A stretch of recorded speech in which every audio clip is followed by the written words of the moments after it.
Now, generally speaking, a movie ending is supposed to send audiences home happy, satisfied, and above all else entertained, with the villain vanquished, the hero unambiguously triumphing, and so on. But not all filmmakers are quite so content to just give viewers what they want, or rather what they think they want, and prefer instead to offer up something a little more challenging. And that's certainly true in the case of these 10 movies, all of which delivered endings which begged audiences to think, read between the lines, and ultimately figure things out for themselves.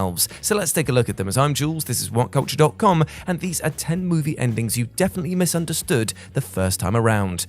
Number 10. American Psycho. Now, American Psycho's twisted ending seemingly leaves audiences to consider whether yuppie psychopath Patrick Bateman actually killed everyone throughout the movie, or whether it was merely just an elaborate delusion of his twisted mind. After all, the third act of the movie becomes increasingly outlandish, to the point that the audience may understandably surmise that we're watching the unreliable fantasy of a psychotic individual. But throughout the years, the director and the novel's author Bret Easton Ellis have both reiterated that the ending isn't nearly as tricky as many like to think it is. According to them, Patrick's murderous actions did indeed happen, but the more surreal affectations in the film, such as the ATM instructing him to feed a stray cat, are heightened exaggerations in his mind. Co-writer Guinevere Turner stated in a 2020 interview with Movie Maker that she and Harron, the director, actually made a conscious effort to avoid that it was the all-in-your-head ending. As such, while the prism through which we experience the movie is an increasingly surreal one, the particulars of Bateman's killing spree are very, very real.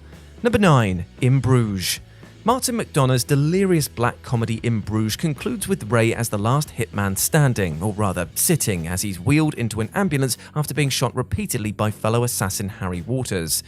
The ending leaves it ambiguous as to whether Ray succumbs to his substantial wounds or whether he survives to lead a better life. Fans have passionately made a case for both outcomes. But all of this squabbling over Ray's fate rather misses the actual point of the ending. Ray spends his time in Bruges suicidally despondent over accidentally killing a child during a botched recent hit, but in the final scene where he's loaded into the ambulance, he says that he really hoped that he wouldn't die.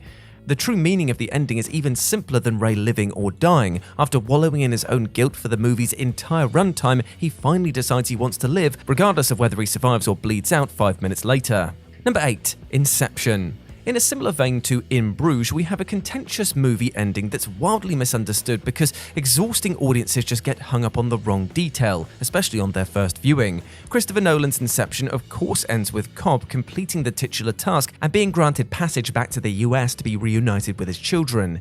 In the film's final moments, Cobb spins Mal's reality-discerning totem, a spinning top, before going to his kids. Nolan then abruptly cuts to black with the top still spinning, albeit with a slight wobble, leaving it ambiguous whether or not Cobb is awake or whether he's still in the dream world. And though some frustration over the ambiguity is understandable the first time you watch Inception, the true intent of Nolan's ending comes into focus the next time you watch it. The point is that whether Cobb is awake or dreaming doesn't actually matter. He spins the top and then just goes to his kids, having seemingly stopped caring about defining his own reality anymore. Nolan has effectively confirmed as much in interviews, while expressing bemusement that some viewers simply won't stop chasing an answer to a mystery that both wasn't meant to be answered and ultimately isn't what the ending is even really about. Number 7. The Graduate. The Graduate, an incredible film for many reasons, not least its gloriously, air quotes, triumphant ending in which Ben rescues Elaine from her arranged marriage and the pair depart together on a school bus. The first time you watch it, it's a breathlessly romantic, crowd-pleasing ending that sees the two kids riding off into the sunset together with seemingly limitless possibilities. But this is of course the completely shallow reading of what director Mike Nichols is really showing us. Those final seconds as Ben and Elaine's momentary euphoria subsides and they silently ponder the uncertain future ahead is what you should actually be left thinking about.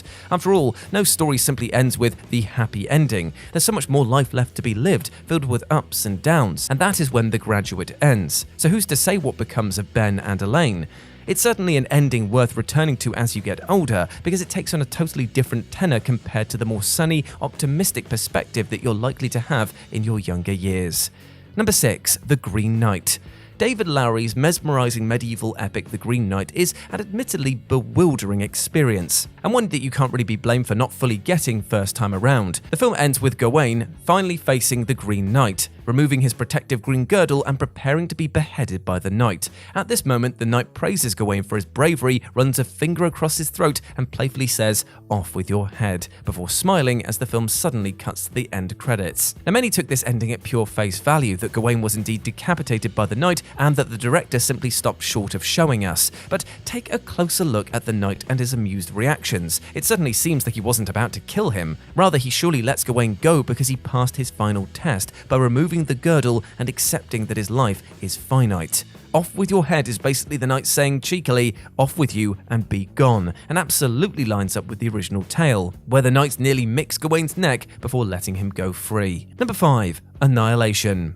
Alex Garland's stunning sci-fi horror Annihilation ends with Professor and Army vet Lena burning down the expansive alien zone known as the Shimmer, and upon returning to civilization, being reunited with her husband Kane. Now, Kane promptly suggests to her that he probably isn't the real Kane, but actually a doppelganger, and in the film's final moments, her eyes gleam with an unnatural shimmer. Now, the surface-level reading of this ending adopted by many is that Garland wanted to leave audiences unsure of whether we're looking at the real character, and that she could in fact be a Shimmer-produced doppelganger. But for starters, this really doesn't make much sense, seeing as we saw her very clearly kill the Shimmer doppelganger a few scenes prior. And beyond that, she comments just before this that the Shimmer doesn't destroy, but makes something new, which would rather suggest that she's actually been mutated by the Shimmer into a potentially new branch of humanity, in ways that we're left to ponder way past the end credits.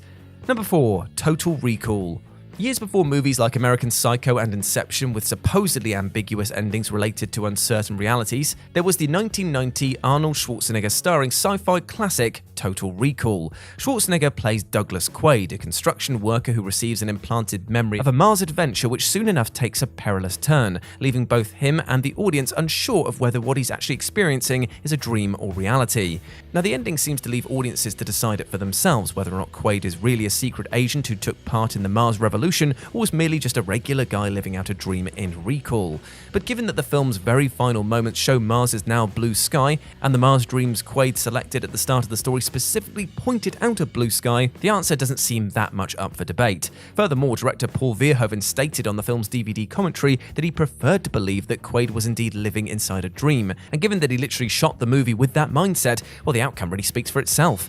We all want to believe that Quaid's experience was real, but given its highly fantastical and increasingly implausible nature, it's not very believable. In a 2012 interview, Verhoeven even suggested that the ending was misinterpreted by so many because the notion of Quaid dreaming everything is just so unsatisfying. He said, "It's a dream, which is disturbing to the audience because they don't want that, of course.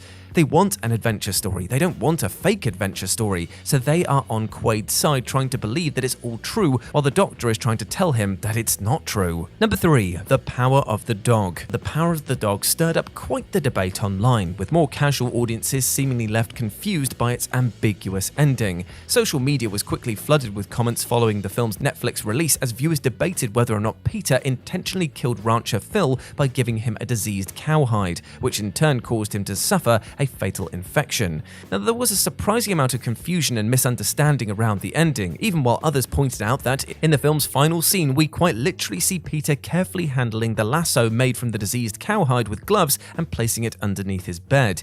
To hammer the point home, he even smiles when he sees his mother Rose once again happy and healthy whilst being free of Phil's cruel clutches. And yet, many continue to profess that there's room for debate about whether or not Peter really was the cause of Phil's demise. Number 2. AI, artificial intelligence. There are few movie endings more pervasively and intimately misunderstood than that of Steven Spielberg's AI, artificial intelligence, despite the film pretty much telling you everything you need to know. The ending takes place 2,000 years into the future, where humanity is now extinct and childlike android David is excavated from a glacial Coney Island by strange humanoid-looking creatures.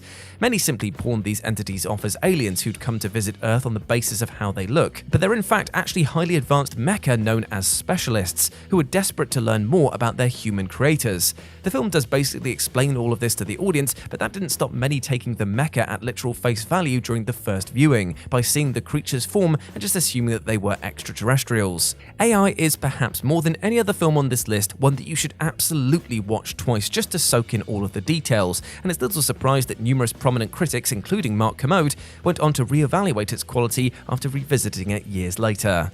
And number 1, First Reformed. First Reformed is one of those movies where the ending is technically ambiguous, but there's really only one explanation that makes concrete sense. In the drama's climax, tortured pastor Ernst Toller prepares to kill himself by drinking a glass of drain cleaner, but seemingly before he can do it, his love interest Mary bursts into the room. In the final moments, the pair embrace and kiss, just as the director Paul Schrader cuts to black. If you read the discourse surrounding the film online, there are a lot of people who take the ending literally, that Toller was indeed interrupted in his suicide attempt by Mary, who effectively saved him from death. But isn't actually more plausible that he actually chugged the drain cleaner and, in his final dying moments, simply imagined Mary coming to his rescue? This is what he wants. He wants his love interest to burst through the door and save him in his lowest moment, but in reality, unfortunately, that might not have been the case.